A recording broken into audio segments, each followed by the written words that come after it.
Assalamualaikum warahmatullahi wabarakatuh. Kita kembali dalam pembahasan mata kuliah Cross Culture Understanding atau studi lintas budaya.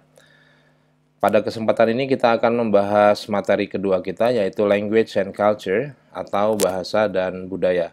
Tapi sebelum kita lanjutkan pembahasan kita, silakan di-subscribe dulu channel ini, mudah-mudahan bisa di-share dan bisa bermanfaat untuk teman-teman kita yang lain.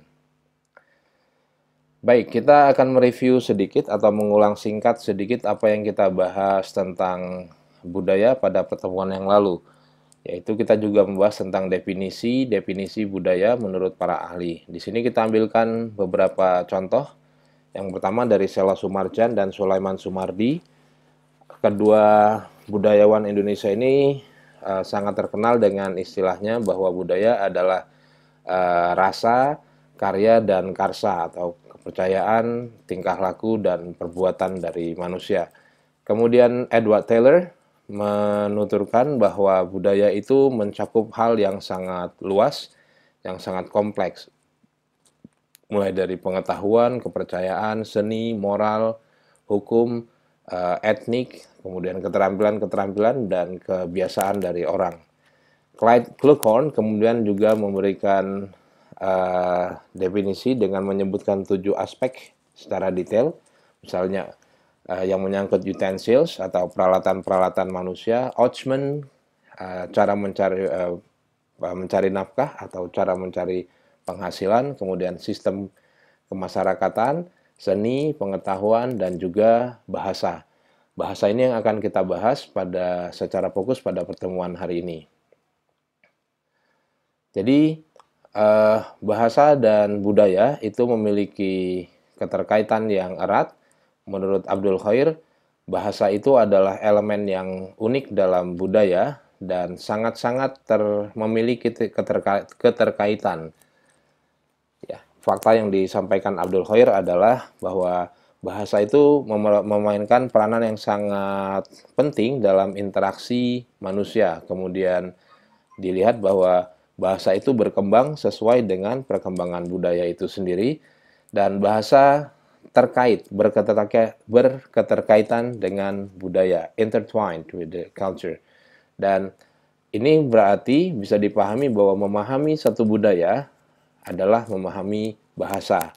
Dengan kata lain, untuk memahami budaya bisa dilakukan dengan memahami bahasanya. Nah, kita perlu tahu apa yang dimaksud dengan bahasa itu sendiri. Kalau kita ambil saja istilah yang disepakati dalam Kamus Besar Bahasa Indonesia atau KBBI, disebutkan bahasa adalah sistem lambang bunyi yang arbitrer dan digunakan oleh kelompok sosial untuk bekerja sama, berkomunikasi, dan mengidentifikasi diri. Di sini kita lihat beberapa aspek yang nanti akan kita bahas lebih detail. Kita langsung saja membahas lebih detail. Untuk ini kita akan coba pahami ciri-ciri atau karakteristik dari bahasa. Yang pertama, bahasa itu merupakan bahasa adalah sistematik dan sistemik. Yang disebut sistematik adalah bahasa itu pasti mempunyai patterns atau pola-pola yang membentuk bahasa tersebut. Kemudian dia disebut sistemik karena dia merupakan bagian integrasi dari elemen-elemen bahasa. Jadi memiliki elemen fonologi, morfologi, sintaksis, semantik, dan leksikal. Kemudian bahasa juga disebut semiotik karena dia diwakili oleh sign atau simbol atau tanda-tanda, gejala-gejala, gerak tubuh, dan lain-lain. Ya, jadi ini yang disebut sebagai semiotika atau semiotics. Kemudian bahasa adalah produksi alat ucap manusia, ya, jadi berupa bunyi yang diucapkan manusia, tapi bisa disebutkan juga bahwa tidak semua bunyi yang dihasilkan manusia itu sebagai bahasa. Kemudian penting dipahami bahwa ciri-ciri bahasa adalah arbitrary, yaitu bunyi itu tidak ada hubungan langsung dengan maknanya. Bunyi bahasa tidak memberi petunjuk apapun tentang maknanya. Itu yang disebut sebagai arbitrary. Kemudian bahasa itu meaningful atau bermakna. Untuk bisa disebut sebagai bahasa, maka dia harus memiliki makna tertentu. Oke, kita lanjutkan. Ciri-ciri dari bahasa selanjutnya adalah unik, artinya setiap bahasa itu memiliki sistem yang membentuk bahasa itu sendiri. Jadi tiap bahasa punya sistemnya sendiri. Tetapi bahasa juga disebut sebagai universal. Ini maksudnya bahwa walaupun berbeda-beda, tiap bahasa adalah unik, tapi semua bahasa itu memiliki kesamaan. Misalnya, semua bahasa pasti terdiri atau pasti memiliki karakter vokal dan konsonan. Kemudian bahasa itu mempunyai ciri sesuatu yang produktif. Bahasa itu memiliki elemen-elemen yang kemudian elemen-elemen itu bila dikombinasikan akan menghasilkan kombinasi-kombinasi elemen-elemen atau bahasa-bahasa yang bisa tidak terbatas. Dari beberapa huruf bisa digabung untuk membentuk banyak kata. Contoh sederhananya seperti itu.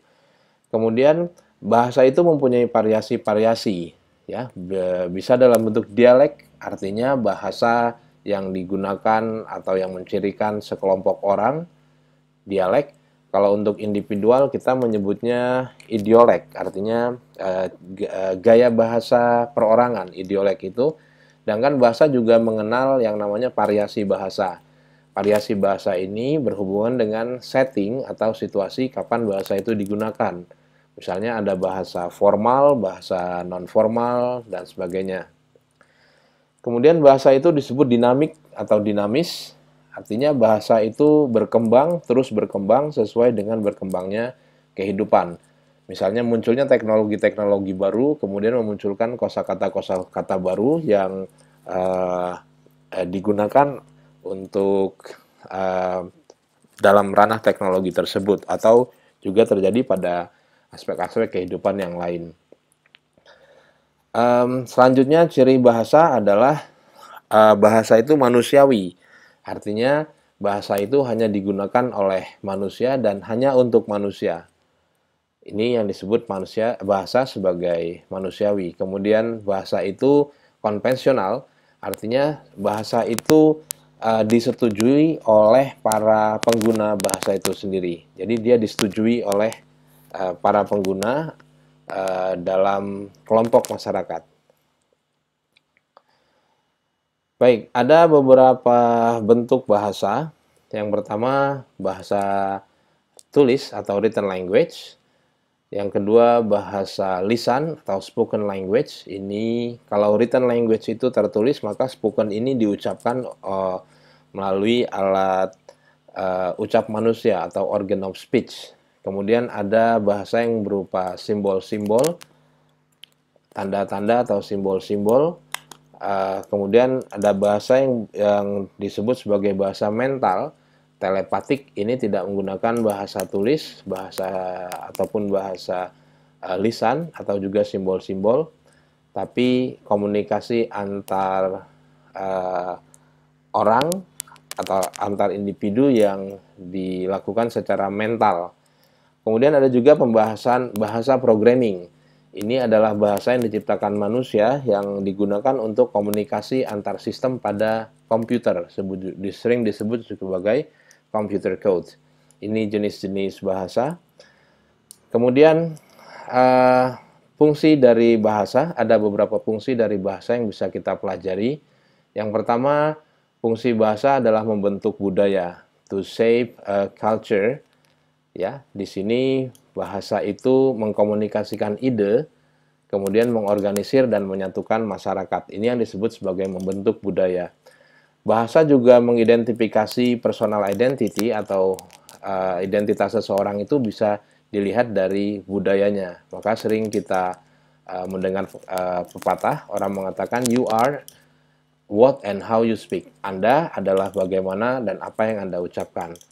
Kemudian bahasa itu berfungsi untuk mengidentifikasi communal identity. Jadi dari bahasa kita bisa lihat kelompok masyarakat tertentu, cirinya dari mana.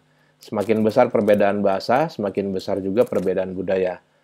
Kemudian bahasa juga untuk mengetahui tingkat kognitif atau pemikiran.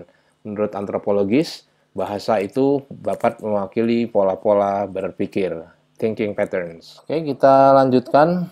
fungsi bahasa selanjutnya adalah mengurangi ambiguitas. Ambiguitas itu ketidakpastian atau kemungkinan kesalahan makna dalam bahasa. Jadi bila kita berkomunikasi dengan orang dengan bahasa yang berbeda, maka akan sangat mungkin terjadi perbedaan makna antara bahasa yang kita gunakan dengan bahasa yang lawan bicara kita gunakan. Sehingganya untuk mengurangi ambiguitas atau kesalahpahaman atau ketidakpastian makna, kita perlu menggunakan satu bahasa yang digunakan untuk komunikasi. Kemudian bahasa juga disebutkan berfungsi untuk meningkatkan awareness atau kewaspadaan dalam komunikasi. Kenapa? Karena pada saat kita menyadari bahwa perbedaan bahasa itu juga mencirikan perbedaan budaya, maka kita juga akan tahu akan ada perbedaan-perbedaan makna. Sehingganya di sini kita akan bisa memunculkan empati kita kepada orang lain, terutama pada saat kita berbicara dengan bahasa dari orang yang berbeda budaya. Kemudian bahasa juga berfungsi untuk unify differences atau menyatukan perbedaan-perbedaan.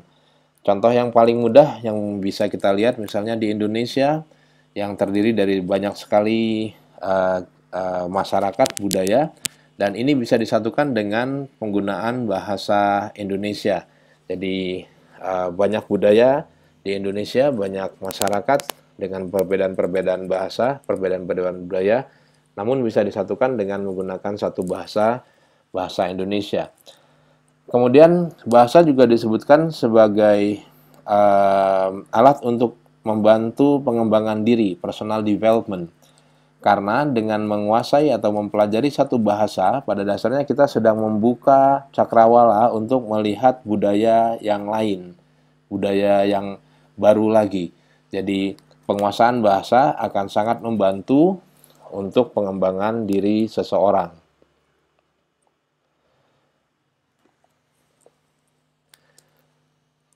Oke, kita sampai kepada bagian akhir, kesimpulan dari materi kita pada hari ini. Untuk menyimpulkan, ada beberapa hal yang perlu kita perhatikan, poin-poin dari yang sudah kita bahas tadi. Yang pertama, kita sekarang mengetahui bahwa bahasa dan budaya itu sangat berketerkaitan, intertwined.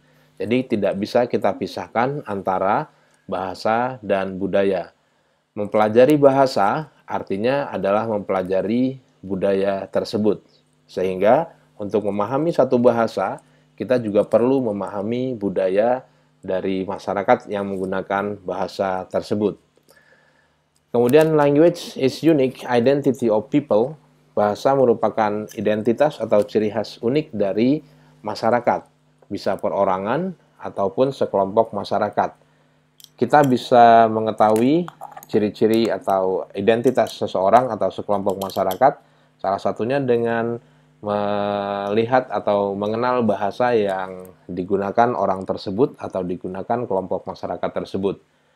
Selanjutnya, bahasa adalah arbitrary. Ini harus kita sadari bahwa bahasa itu simbol yang digunakan bahasa itu tidak ada hubungannya dengan makna yang ada di dalamnya, gitu ya. Jadi arbitrary artinya bebas.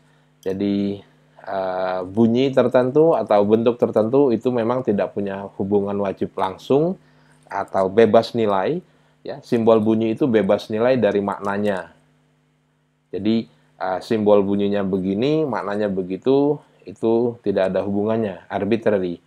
Dan dalam penggunaan bahasa kita perlu sadar bahwa karena bahasa adalah bagian dari budaya, maka kita perlu juga memperhatikan etika-etika penggunaan bahasa tertentu dan variasi-variasi penggunaan bahasa di dalamnya, agar tidak terjadi kesalahpahaman dalam berkomunikasi dengan satu bahasa.